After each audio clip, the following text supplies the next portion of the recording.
하나님 말씀 같이 볼까요? 이사야서 14장입니다. 12절부터 20절 말씀인데요. 제가 천천히 읽어드리겠습니다. 웬일이냐? 원래 웬일이냐가 나와야 되는데.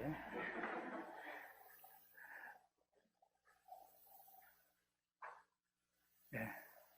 웬일이냐? 너 아침의 아들 새벽별아, 내가 하늘에서 떨어지다니. 민족들을 짓밟아 맥도 못 추게 하던 내가 통나무처럼 찍혀서 땅바닥에 뒹굴다니. 내가 평소에 늘 장담하더니 내가 가장 높은 하늘로 올라가겠다. 하나님의 별들보다 더 높은 곳에 나의 보좌를 두고 저 멀리 북쪽 끝에 있는 산 위에 신들이 모여있는 그 산 위에 자리 잡고 앉겠다. 내가 저 구름 위에 올라가서 가장 높으신 분과 같아지겠다 하더니 그렇게 말하던 내가 스홀로 땅 밑 구덩이에서도 맨 밑바닥으로 떨어졌구나. 너를 보는 사람마다 한때 왕노릇하던 너를 두고 생각에 잠길 것이다. 이자가 바로 세상을 뒤흔들고 여러 나라들을 떨게 하며 땅을 황폐하게 만들며 성읍을 파괴하며 사로잡힌 사람들을 제 나라로 돌려보내지 않던 그 자인가 할 것이다. 다른 나라의 왕들은 모두 화려한 무덤에 누워있는데 너는 무덤도 없이 오물처럼 버려져 칼에 찔려 죽은 군인들의 시체 더미 밑에 깔려 있다가 지하세계의 밑바닥으로 내려갈 것이다. 너의 시체를 사람들이 짓밟을 것이다. 네가 너의 나라를 황폐하게 하고 너의 백성을 죽였으니 너는 왕들과 함께 묻히지 못할 것이다. 너의 자손도 이 세상에서 살아남지 못할 것이다. 무거운 말씀이죠. 바벨론의 심판에 관한 예고입니다. 본문은 이사야서에서 비교적 그래도 잘 알려진 구절입니다. 흔히 사탄의 기원을 설명할 때 이 본문을 가져다가 설명하곤 했어요. 그래서 어디서 한 번쯤은 들어보았던 본문일 것입니다. 그런데 이 말씀은 사탄의 기원을 설명하고 있는 것은 아닙니다. 바벨론 제국의 심판에 관한 이야기입니다. 그래서 이 본문을 가지고 사탄의 존재에 대한 증거 본문으로 사용하는 것은 적절하지 않다는 생각을 가집니다. 사람들이 이 본문을 사탄의 기원에 관한 설명으로 보는 이유는 이 구절에서 루시퍼라는 말이 나오기 때문입니다. 우리가 흔히 교회에서 듣기를 천사장 중에 하나인 루시퍼가 반역을 해서 하나님을 향해서 반역을 하고 자기를 따르는 더러운 영들과 함께 자신들의 왕국을 세웠다. 그래서 루시퍼가 반역해서 사탄이 되었고 그를 따르는 졸개들이 그 악한 영들, 귀신들이 되었다라고 아마 교회에서 그런 이야기들을 들었을 것입니다. 그래서 이 루시퍼를 악한 영들의 우두머리 이렇게 이해하고 있는 많은 분들이 계신데요. 사실은 성경이 정확하게 그것을 말하고 있지는 않습니다. 그런데 많은 사람들이 그렇게 이해하게 된 그 배경에는 역사적인 어떤 배경이 있어요. 주후 405년경에 제롬이라는 사람이 성경은 히브리어와 헬라어로 쓰여졌는데 그 성경을 라틴어로 번역합니다. 그 성경을 불가타역 혹은 벌게이트역이라고 이야기를 하는데 이 성경에서 제롬은 이사야서 14장 12절 부분을 이렇게 번역을 합니다. 12절이 이렇게 기록되어 있죠. 웬일이냐? 너 아침의 아들 새벽별아, 내가 하늘에서 떨어지다니. 개역 성경을 보면 훨씬 더 친숙합니다. 너 아침의 아들 계명성이요. 이렇게 표현되어 있어요. 어찌 그리 하늘에서 떨어졌으며. 마치 이 부분만 보면 사단이 밝게 빛나다가 떨어진 존재처럼 느껴집니다. 여기 너 아침의 아들 새벽별, 개역 성경에서는 계명성 이렇게 표현하고 있는데요. 이 계명성을 제롬이 라틴어로 번역하면서 루시퍼라고 번역을 합니다. 루시퍼. 그래서 이때부터 너 아침의 아들 계명성아, 이것이 루시퍼라는 이름을 갖게 됩니다. 그런데 이 제롬이 그 새벽별을 번역하면서 루시퍼라는 라틴어를 사용했는데 그 뜻이 원래는 부정적인 뜻이 아닙니다. 루시퍼라는 뜻은 새벽별 혹은 빛을 가져오는 자라는 뜻입니다. 새벽별이 뜨면 아침이 곧 오잖아요. 그러니까 빛을 가져오는 자라는 의미를 가지고 있었다는 것이죠. 이 루시퍼라는 단어는 두 단어의 합성어입니다. 빛이라는 루키스라는 말과 나르다라는 페레라는 말의 합성어가 루시퍼예요. 우리가 룩스라고 사용하는 단어가 있죠. 그 뭐예요? 빛의 조도를 말하는 거잖아요. 그 빛이라는 뜻이거든요. 루키스에서 온 거예요. 왕복하는 배를 페리라고 부르잖아요. 그 페레에서 온 거예요. 그러니까 루키스와 페레를 합쳐서 루시퍼가 됐는데, 그것은 빛을 나르는, 빛을 가져오는 존재, 그런 일반 명사였다는 것이죠. 그런데 14세기 초에 우리가 잘 아는 단테라는 사람이 신곡이라는 소설을 씁니다.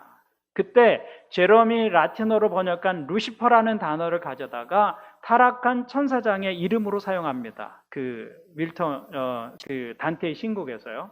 그리고 밀턴이라는 사람도 신라곤이라는 소설에서 타락한 천사 루시퍼가 아담과 하와를 유혹해서 결국 아담과 하와가 에덴에서 추방하게 되었다는 이야기를 하면서 루시퍼가 사단의 이름이라고 사용하고 있고, 그 이후로 루시퍼가 사단의 이름이라는 생각이 보편적인 사람들의 생각 속에 들어오게 된 것이죠. 그렇지만 원래 성경에 있는 이야기는 아닙니다. 그런 역사적인 배경 속에서 사람들이 루시퍼를 사단이다 이렇게 이해하게 된 것이죠. 원래 루시퍼는 사단을 가리키는 고유명사가 아니라 샛별 혹은 빛을 가져오는 자라는 의미의 일반 명사였다고 말씀을 드렸어요. 그래서 신약 성경에서는 이 루시퍼를 예수님을 가리키는 단어로 표현하기도 합니다. 계시록 22장 16절을 보면 나 예수는 나의 천사를 너희에게 보내어 교회들에 주는 이 모든 증언을 전하게 하였다. 나는 다윗의 뿌리요 그의 자손이요 빛나는 샛별이다. 예수님이 자신을 소개하면서 나는 빛나는 샛별이다. 그땐 빛을 가져오는 자라는 일반적인 명사예요. 그 단어가 루시퍼예요. 라틴어로 나는 루시퍼다 이렇게 말씀하신 거예요. 그래서 찬송가에도 이런 내용이 있죠. 주는 저 산 밑에 백합, 빛나는 새벽별. 그 새벽별이 루시퍼라는 단어다라는 것이죠. 그런데 이사야 선지자가 이 바벨론을 계명성 혹은 새벽별이라고 부른 이유는 새벽에 가장 밝게 빛나는 그 별도 해가 뜨고 나면 그 별빛의 존재조차도 사라지고 만다는 것을 말하기 위한 것입니다. 해가 뜨면 별은 존재조차도 사라지고 맙니다. 밤하늘에 정말 반짝이던 별이었는데 해가 뜨자마자 존재가 사라지고 말죠. 그래서 이사야 선지자는 바벨론의 멸망을 예고하면서 새벽별이라는 이미지를 가져다 쓰고 있는 거예요. 지금 바벨론이 교만하고 기고만장해서 하나님을 대적하는 그런 나라로 세상에 존재하고 있지만 하나님의 섭리 속에서 곧 몰락하게 될 것이다 라는 상징을 새벽별이라는 이미지를 가져다 말하고 있는 것이죠. 너 바벨론아, 지금은 새벽별처럼 반짝이는 존재이지만 해가 뜨면 내 존재는 순식간에 사라지고 말 것이다. 그 말을 새벽별이라는 단어 속에 담은 거예요. 이것은 문맥을 통해서 보면 더 분명하게 드러납니다. 14장 4절을 보면 이 구절이 무엇에 대해서 말하고 있는지를 분명하게 밝히고 있어요. 4절을 보세요. 너희는 바벨론 왕을 조롱하는 이런 노래를 부를 것이다. 이 문단 자체가 누구를 말하고 있다는 거예요. 바벨론 왕의 몰락을 말하고 있다는 것을 알 수가 있는 것이죠. 그러면 바벨론이 심판받고 멸망하는 이유가 무엇이냐라는 거예요. 성경은 그 이유를 12절부터 15절 사이에서 이렇게 말씀하고 있습니다. 웬일이냐 너 아침의 아들 새벽별아 내가 하늘에서 떨어지다니 민족들을 짓밟아 맥도 못 추게 하던 내가 통나무처럼 찍혀서 땅바닥에 나뒹굴다니 내가 평소에 늘 장담하더니 내가 가장 높은 하늘로 올라가겠다. 하나님의 별들보다 더 높은 곳에 나의 보좌를 두고 저 멀리 북쪽 끝에 있는 산 위에 신들이 모여있는 그 산 위에 자리 잡고 앉겠다. 내가 저 구름 위에 올라가서 가장 높으신 분과 같아지겠다 하더니 그렇게 말하던 내가 스홀로 땅 밑 구덩이에서도 맨 밑바닥으로 떨어졌구나. 바벨론의 심판의 이유는 무엇 때문이라고 말하고 있어요? 그의 교만 때문이라고 말하고 있습니다. 그의 교만 때문입니다. 바벨론의 죄는 교만의 죄입니다. 교만. 그렇지만 교만을 죄라고 생각하는 사람은 별로 없습니다. 여러분 교만이 죄라는데 동의하세요? 교만이 좋은 태도는 아니지만 죄라고 말하기에는 좀 부족하지 않나? 그런 생각을 합니다. 교만이 무슨 죄입니까? 살인이나 도둑질하는 게 죄지 교만이 어떻게 죄가 될 수 있습니까? 대부분 그렇게 생각합니다. 그리고 그 말이 어느 정도 사실입니다. 교만하다고 체포되지 않아요. 거만하다고 법정에 서지 않습니다. 그래서 교만을 죄로 여기지 않지요. 그런데 모든 죄가 다 똑같은 성질의 것은 아닙니다. 어떤 죄는 열매에 해당하는 죄가 있고 어떤 죄는 뿌리에 해당하는 죄가 있습니다. 예를 들면 살인이나 도둑질 같은 죄는 열매에 해당하는 죄예요. 구체적으로 발생되는 죄된 행동이죠. 손끝에서 열리는 거죠. 그런데 어떤 죄는 뿌리에 해당하는 죄도 있습니다.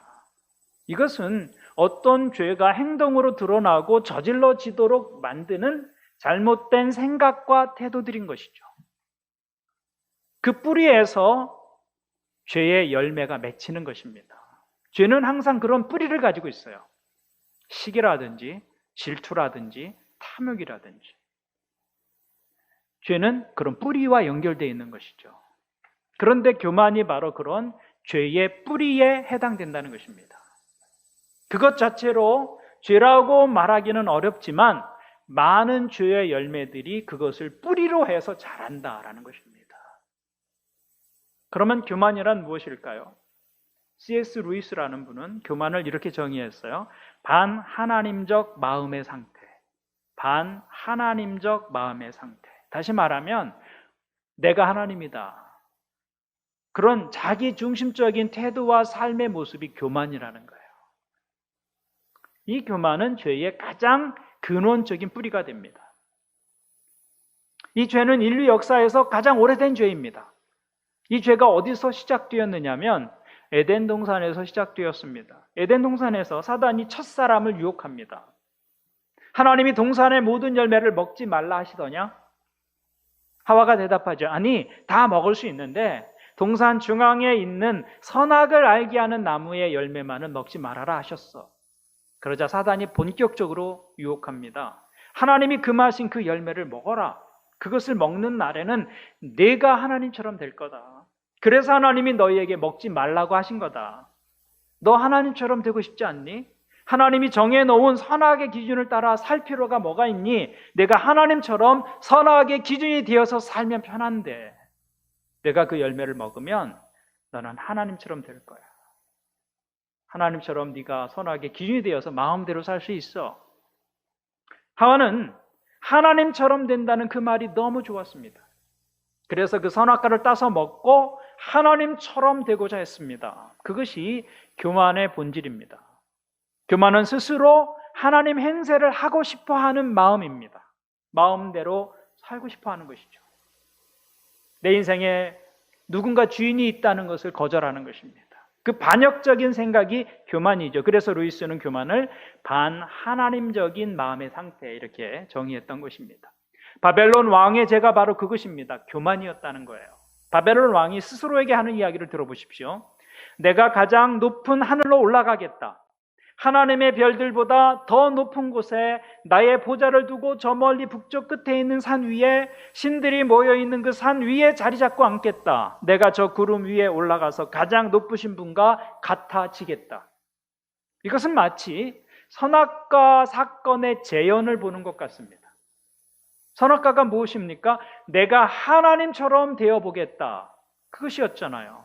하나님 자리에 자신을 놓으려는 그릇된 자세였습니다. 그런데 바벨론 왕이 이렇게 말합니다. 내가 가장 높은 하늘로 올라가겠다. 거기서 가장 높으신 분과 같아지겠다. 선악과 사건이 반복되고 있는 것이죠. 그런데 이런 태도는 바벨론 왕뿐만이 아닙니다. 우리도 아담의 자손이기 때문에 모든 사람들의 마음속에는 높은 곳에 오르려는 본능이 있어요. 그래서 사람들은 계속해서 모으고 쌓고 높아지려고 하는 것입니다. 왜 사람들이 끊임없이 성공하려고 할까요? 왜 사람들이 끊임없이 모으고 쌓아 놓으려고 하는 것일까요? 그렇게 하면 하나님의 간섭 없이도 자유롭게 살 수 있을 것이라고 생각하기 때문입니다. 사람들은 누구나 자신이 주인 되기를 원합니다. 자신이 하나님 행세를 하기를 원하는 거예요. 그리고 우리가 하나님 행세를 할 수 있도록 만들어주는 가장 손쉬운 방법이 돈과 권력입니다. 그런데 권력은 접근하기가 좀 더 어려우니까 사람들이 돈에 매달리는 거예요.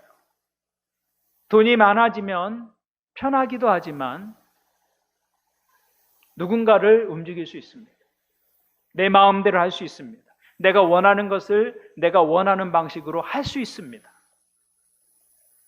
그래서 사람들은 돈을 쌓아두기를 원하는 것이죠. 돈을 쌓아두면 콧대가 올라갑니다. 그 돈 앞에서 사람들이 굽신거립니다. 돈을 가지면 못할 일이 없습니다. 돈이 우리로 하여금 하나님 행세를 할 수 있도록 만들어주는 것입니다.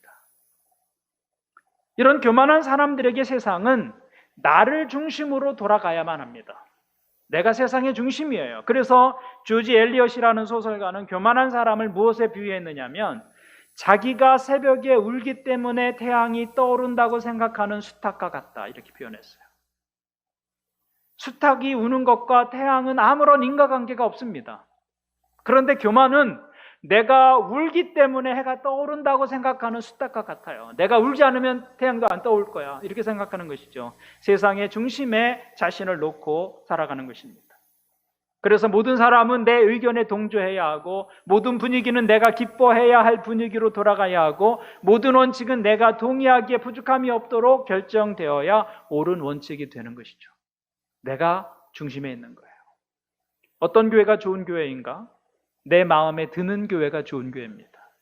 하나님이 원하시는 교회가 어떤 것인지 상관없어요. 내 마음에 들어야 좋은 교회입니다. 교회에서 진행하는 일도 내 마음에 들어야 좋은 일입니다. 내 마음에 들지 않으면 쓸데없는 일을 하고 있는 거예요. 그것이 하나님이 원하던 일이든 원하지 않던 일이든 상관하지 않아요. 내 마음에 들어야 합니다. 설교도 어떤 설교가 좋은 설교예요? 내 마음에 들어야 돼요. 내 마음에. 그것이 성경이 말씀하고 있고 하나님이 우리에게 전달하기를 기대하는 말씀이다 할지라도 일단은 내 마음에 들어야 합니다. 그 중심에 내가 있는 것이죠. 그 마음의 자세가 바로 교만입니다. 교만. 여러분, 지구는 태양을 중심으로 돌고 있습니다. 그런데 반대로 지구를 중심에 두고 태양이 돈다고 생각하면 어떤 일이 벌어질까요? 아마 다 타 죽거나 혹은 다 얼어 죽고 말 것입니다.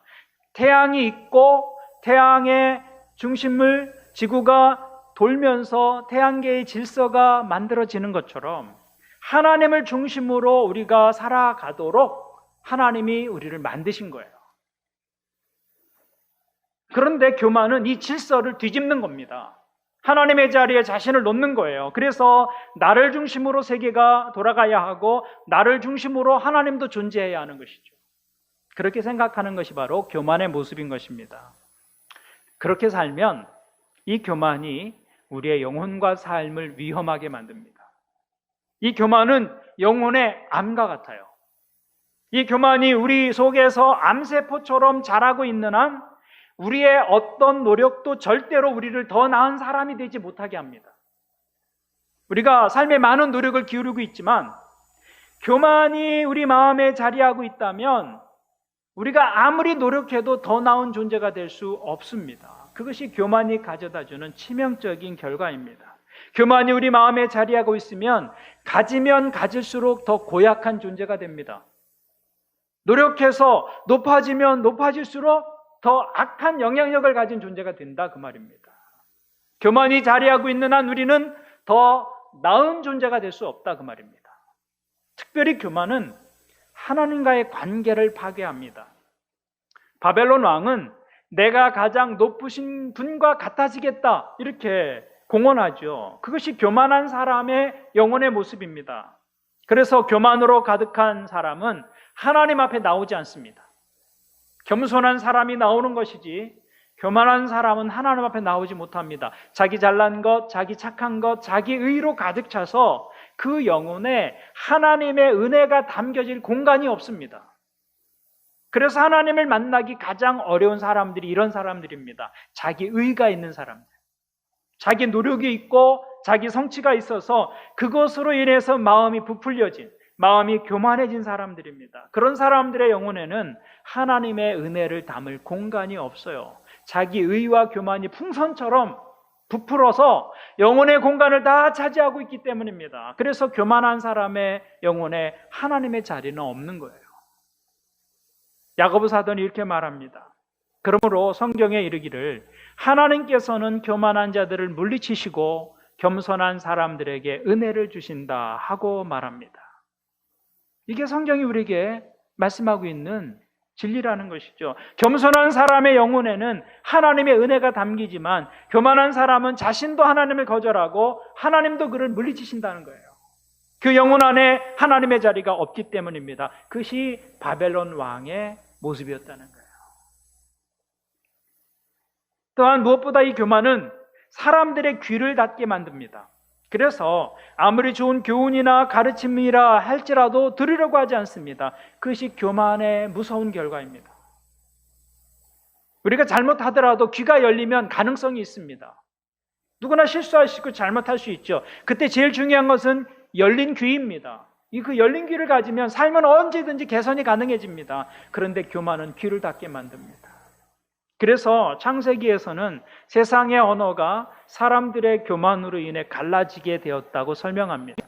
창세기 11장에 타락한 인간이 바벨탑을 쌓는 사건이 기록되어 있죠. 그들은 탑을 높이 쌓아서 그 탑의 꼭대기가 하늘에 닿도록 하려고 했습니다. 그것 역시 하나님같이 되어보겠다라고 하는 선악과의 재현이었습니다.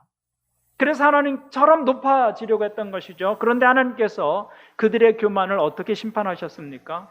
그들의 언어가 통하지 않게 만드셨습니다. 그것이 하나님의 심판이었습니다. 사람들의 말이 한순간에 통하지 않는 것입니다. 물론 이것은 실제로 어느 날 한순간에 갑자기 세상의 언어가 혼잡되어서 갈라졌다라는 팩트를 말하려고 하는 것은 아닙니다.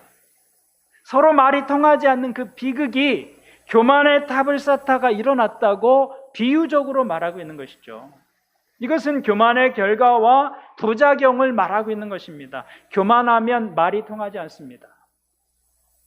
교만한 사람은 귀를 닫습니다. 그래서 듣지 못합니다. 그것이 교만이 가져다 주는 저주입니다. 여러분, 교만한 사람과는 말이 안 통해요. 자기 말만 하지 도대체 듣질 않습니다. 교만의 콧대가 높이 올라가면 올라갈수록 말이 통하지 않습니다. 그래서 바벨론 왕도 이사야의 예언에 귀를 기울이지 않습니다. 귀를 닫습니다. 교만으로 인해 귀가 닫히는 것이죠. 그래서 그것 자체가 이미 심판이 되는 거예요. 귀가 닫힌 인생, 그것 자체가 심판입니다. 교만한 사람들은 다른 사람들의 말을 듣지 않습니다. 그래서 잘못된 길을 계속 걸어갑니다. 그러면 멸망은 시간의 문제인 것이죠. 잘못된 길을 걸어가는데 멸망은 시간 속에서 반드시 일어나게 되는 일이 되는 것이죠. 이사야의 예언대로 바벨론은 악한 길을 계속 가다가 주전 539년에 페르시아에 의해서 멸망하게 됩니다. 그것이 교만의 마지막 모습이었습니다. 교만은 하나님이 필요 없다고 하는 영혼의 자세입니다. 그래서 하나님에게서 가장 멀어지게 하는 죄가 되는 거예요. 다른 죄들보다 교만은 하나님에게서 가장 멀어지게 되는 죄가 되는 것입니다. 그러면 우리가 어떻게 이 교만의 죄를 극복할 수 있느냐라는 것입니다. 먼저는 우리의 삶을 바라보는 관점을 바꾸어야 합니다. 삶을 하나님의 관점, 영혼의 관점에서 보려고 해야 합니다. 우리가 이룬 것, 우리가 쌓아놓은 것 대단해 보여도 영혼의 관점에서 보면 아무것도 아닙니다. 바벨론이 이뤄놓은 건 굉장한 것이었어요. 세상을 흔드는 제국을 만들었습니다. 거의 모든 나라가 그의 주권 아래에 있었고 신하처럼 그렇게 굴복하면서 살아야 했던 큰 제국을 만들었어요.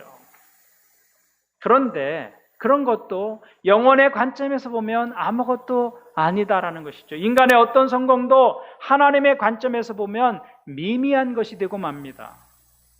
인간이 만든 건축물 가운데 가장 큰 건축물은 만리장성이라고 말하죠. 만리장성을 누가 소개하면서 달에서도 보이는 유일한 건축물이다 이렇게 소개하는 것을 보았어요. 근데 사실 제가 찾아보니까 달에서 안 보인다 그러더라고요. 어떤 인공 구조물도 달에서 보이는 것은 없대요. 바다나 큰 내륙들은 보이지만 인공적인 어떤 구조물들은 보이지 않는다는 것이죠. 만리장성도 하늘에서 보면 그저 한 선에 불과합니다. 더 높은 곳에서 보면 아예 아무것도 보이지 않습니다. 이렇게 우리의 시선을 조금만 옮겨도 우리가 이루어 놓은 것이 별것 아닌 것이 됩니다. 아니, 시간이 조금만 흘러도 우리 인생에서 이루어 놓은 것이 아주 작은 점처럼 보이는 일들이 얼마나 많은지 모릅니다. 당시에는 날아다니던 새도 떨어뜨릴 정도의 권세를 가지고 있었고 한때는 전 국민이 주목하는 유명한 사람이었지만 시간이 흐르면서 잊혀진 사람들이 얼마나 많은지 모릅니다. 조금만 시간이 흘러도 우리가 이루어 놓은 것이 별거 아닌 것이 됩니다. 우리 아이들과 함께 TV를 보다가 옛날에 유명했던 사람들이 나오면 누구냐고 묻습니다. 아니, 저 사람을 몰라? 우리 때는 대단한 사람이었어요. 그런데 한 세대도 가기 전에 우리 자녀들에게조차 생소한 사람이 되고 있어요. 우리가 이룬 것이 다 그런 것이라는 것이죠. 아무리 위대해 보여도 조금만 멀리서 보고 조금만 시간이 지나고 보면 아무것도 아닌 것들이 참 많습니다. 그런데 영혼의 관점에서 보면 그것이 얼마나 작은 것들이겠습니까? 흔적조차도 찾을 수 없는 일들이 많을 것입니다. 그런데도 인간은 그 작은 성취 하나 가지고 말하기를 내가 가장 높은 하늘로 올라가겠다. 내가 저 구름 위에 올라가서 가장 높으신 분과 같아지겠다. 그렇게 말하고 있는 것이죠. 하나님 없어도 돼. 내가 이룬 것 가지고 나는 얼마든지 내 삶을 살 수 있어. 라고 말하고 있는 것이죠. 하나님 없이도 충분히 살 수 있다고 말하고 있는 것입니다. 어리석은 태도입니다. 그 교만에 내 영혼을 내어주지 않기 위해서는 우리의 삶과 우리가 이루어 놓은 것들을 영혼의 관점에서 혹은 하늘의 관점에서 바라볼 필요가 있는 것이죠. 그렇다고 우리가 성취하고 이룬 것들에 대해서 염세적이고 비관적이 되라는 말이 아닙니다. 우리는 삶에서 이루고 살아야 합니다. 삶의 성취나 성공은 하나님이 주신 축복입니다. 우리가 삶에 노력해서 그것들을 만들어 가야 합니다. 그런데 중요한 것은 삶의 방향이라는 것입니다. 삶의 방향. 성공이든 실패든 우리의 삶이 하나님에게서 멀어지는 방향이 아니라 하나님께 더 가까워지는 방향이 되어야 한다는 것이죠. 그것이 교만의 본질인 거예요. 하나님께서 멀어지는 결정이죠. 내가 이룬 것, 내가 성공한 것 때문에 하나님께로부터 멀어지게 된다면 그것은 진정한 성공이 될 수 없는 것입니다. 저는 여러분들이 삶의 자리에서 성취를 맛보게 되기를 바랍니다. 더 많은 것을 이루고 성공하는 삶이 되기를 바랍니다. 하나님께서 여러분의 수고를 기억하시고 여러분의 노력에 삶의 열매로 응답해 주시기를 바랍니다. 그런 축복을 누리십시오. 그러나 그럴 때도 하나님께 더 가까이 가는 삶의 방향을 잃지 말라는 거예요. 하나님을 가까이 하는 것이 진정한 복이기 때문입니다. 여러분이 이 삶의 방향을 잊지 않는 분들이 될 수 있기를 주님의 이름으로 축원을 드립니다. 또한 높아지려고 하는 교만을 이기기 위해서는 쌓아두는 삶이 아니라 나누는 삶을 연습하고 훈련해야 합니다. 높아지려는 의지는 쌓아두는 삶과 자연스럽게 연결됩니다. 쌓아두어야 높아지니까. 더 많이 쌓아둘 때 더 높이 올라간다고 생각합니다. 그러나 하나님의 복은 쌓아두는 것이 아니라 나눌 때 진정한 복이 됩니다. 물은 고이면 썩듯이 하나님의 복은 내게 갇히는 순간 썩기 시작합니다. 나를 썩게 만들고 남을 썩게 만들죠. 피가 순환할 때 건강을 유지하게 하지만 피가 흐르지 않고 고여 있으면 치명적인 질병을 만들어냅니다. 마찬가지로 하나님의 복을 움켜쥐고 축복이 내 안에 머물도록 붙잡고 있으면 그때부터 그 복이 썩기 시작합니다. 복이 독이 되기 시작하죠. 그것을 흘려보내면 하나님께서 주시는 새로운 축복이 흘러 들어오게 되어 있습니다. 그렇게 사는 것이 교만을 이기는 삶이 되는 것이죠. 하나님은 교만한 자를 물리치시지만 겸손한 사람들에게는 은혜를 베푸시는 분 하나님이시기 때문입니다. 여러분의 삶의 자리에서 이 겸손함을 잊지 마시기를 바랍니다. 매일 이 겸손의 자세를 취함으로 하나님을 영화롭게 하고 세상을 축복하는 여러분들의 삶이 되시기를 주님의 이름으로 축원을 드립니다. 아멘. 말씀을 가지고 함께 기도하겠습니다.